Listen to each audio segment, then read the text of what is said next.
Hello, my name is Gregorio Aquino.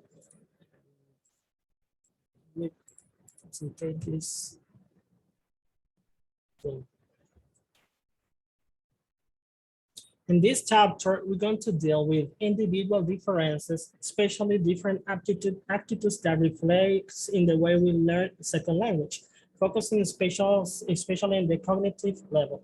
Here we can see the participants starting with me, Gregorio Aquino Félix, Rosaura Montaz, Rafael Ceballos, and Angel Suero. Foreign language aptitude. According to Gladwell, 2008, an aptitude is a component of a competence to do a certain kind of work at a certain level. Cognition refers to how information is processed and learned by the human mind. Cognition addresses our human use, will, and freedom to make things. Affect encompasses issues of temperament, emotions, and how humans feel the environment. The correlational approach to cognition, and affect in psychology and second language acquisition. People greatly differ in how fast and how well they learn an additional language. For example, we can read about Julie, 1994, who could learn Arabic as native language only in 2 years. Otherwise, you also can read about Wes Smith, 1983, who appears to make only slow progress in his acquisition of English, even after 3 years. These are three important elements to understand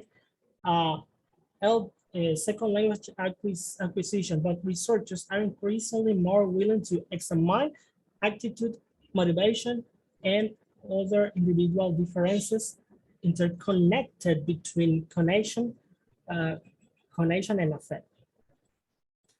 Learning and not learning French. Kaplan versus Watson.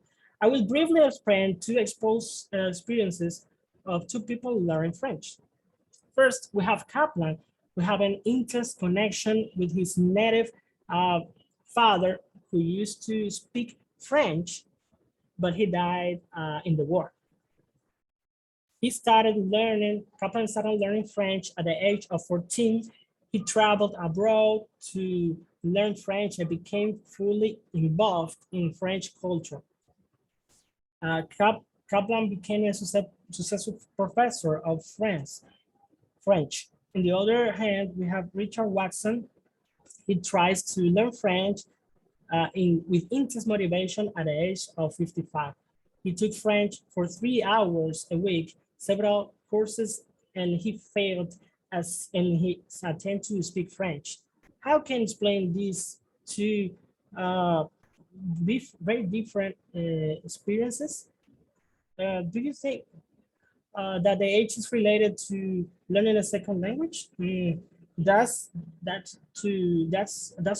are some questions that need to be answered. So there are investigations that are trying to answer them. Thank you.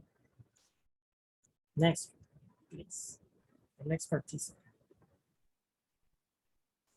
Hello, my name is Rosaura. I will continue with the other topic. Is L2 different than intelligence and first language ability? Several investigations, experiments, and tests were carried out by different researchers and institutions about intelligence and attitude in L1 and L2, in which several evidence were obtained. After reviewing the available evidence, however, Skecha 1998 concluded that intelligence partially overlapped with foreign languages attitude for grammatical sensitivity as in word in sentences and other tests of analytical ability, but not for other components of the construction. In the end of the conclusion, reached by L2 attitude scholars is that intelligence, first languages ability in foreign languages attitude partially overlap because they all seem to share a substrate in which academic skill and grammatical sensibility are implicated. Next, lack of L2 attitude or general language related difficulties. In the difficulties in learning and L2 may be related to difficulties experienced during the most challenging aspect of L1 learning literacy. The general language encoding and processing difficulties emerge most clearly in the area of phonological awareness, which is defined by Snow in 1998 as a general appreciation of the sound of the speech as distinctive from the meaning. Next, memory as a privileged component of the attitude. The interest in the attitude and memory research has recently been shifting toward active working memory capacity in according to with contemporary development in the study of human memory. The first SLA investigation in the line of research was an off-cited study by Michael Harrington and Mark Swire in 1992, who found that individuals with longer reading span achieve high score on the grammar and reading subsection of the TOEFL with 30% covariances between the two measures. Thank you. The other panel, Rafael, will continue.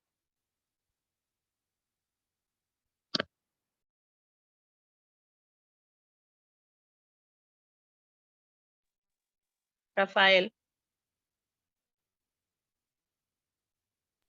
Okay. Good afternoon. My name is Rafael Ceballos, and we're going to begin with the first part of this chapter. The contribution of memory to attitude complexity. The contribution of good memory helps in vocabulary learning and lexicon and improves our second language. Next, please. Attitudes and age.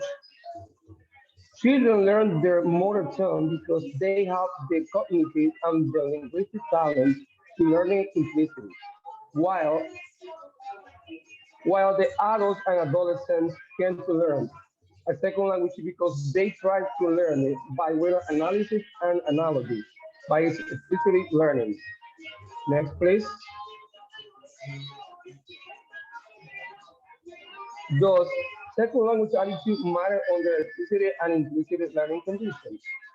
There is no concurrent pattern in favor of attitude mastering in implicit or explicit. Next, please.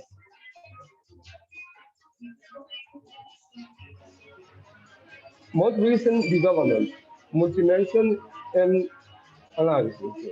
Richard Snow proposed what he calls the attitude complex hypothesis. A human attitude is made up of a complex or ability. B. Differential cognitive and processing ability are interviewed with the context and the environment. Differential attitude cannot be fully explained unless motivational and affective influence are taken into account. That's all my part.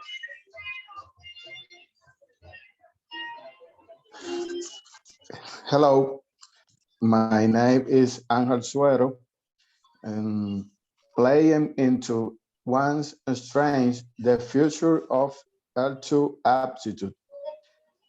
Silent the microphone, please. Robinson 2002 and Kehan 2002 present the possibility that intrusion that plays on the strength and preference of certain student profile will generate the most learning for them. This investigated in what is known as fitness treatment interaction research. In 1975, a group of students who present a profile more suitable for analytic instruction was placed in analytical class or did not comply with the audiovisual class after 6 hours of daily instruction for three months, the pirate student performed statistical significantly better or 3 of 4 a given test. The summary language aptitude is the psychological formulation behind the institution that some people have a gift for additional language learning where others seem have difficulty. Language aptitude is also related to the differential skill involved in the development of literacy. During the early school years, this means that language-related learning difficulties when learning to read L1 might reverse learning other language different storage capacity of those. Below are some reading recommendations to inform you of the literary and language aptitude. We begin with the complete history of the MLAT narrated by Carol in 1981, or the interview with Stanford and Reed 2004. Finish. Thank you so much, Professor. Thank you, everyone. Finish the presentation.